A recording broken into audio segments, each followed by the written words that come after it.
तुम जिसे विवाह कहते हो, मैं उसे आत्महत्या कहता हूं। एक जीते जागते व्यक्ति का एक संस्था बन जाना, एक पति बन जाना, एक पत्नी बन जाना, ये जीवन नहीं है, ये जीवन का अभिनय है।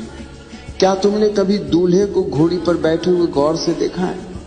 वो सोचता है कि वो राजा है, वो सोचता है कि उसने कोई किला जीत लिया है, मगर उसे खबर नहीं, उसे रत्ती भर भी खबर नहीं कि वो अपनी ही आजादी की शव यात्रा में जा रहा है। वो बाजे गाजे, वो शोर शराबा, वो रोशनी, ये सब तुम्हें धोखे में रखने के लिए है, ये सब तुम्हें बेहोश करने का उपाय है, ताकि तुम्हें पता न चले कि तुम एक खुली जेल में प्रवेश कर रहे हो। जरा अपने चारों तरफ देखो, जिन लोगों की शादियां हो चुकी हैं, क्या उनके चेहरों पर तुम्हें कोई आनंद दिखाई देता है?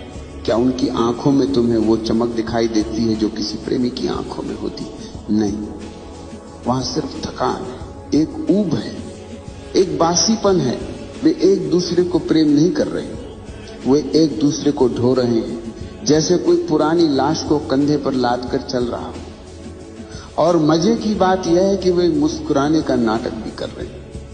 तुम मुझसे पूछते हो कि शादियां असफल क्यों हो जाती? मेरा जवाब थोड़ा कड़वा है, मगर सत्य हमेशा कड़वा ही होता है। शादियां असफल इसलिए नहीं होती कि लोग बुरे हैं, शादियां असफल इसलिए हैं क्योंकि विवाह की पूरी व्यवस्था ही इंसान के स्वभाव के खिलाफ है। मनुष्य एक बहती हुई नदी है और विवाह एक ठहरा हुआ तालाब।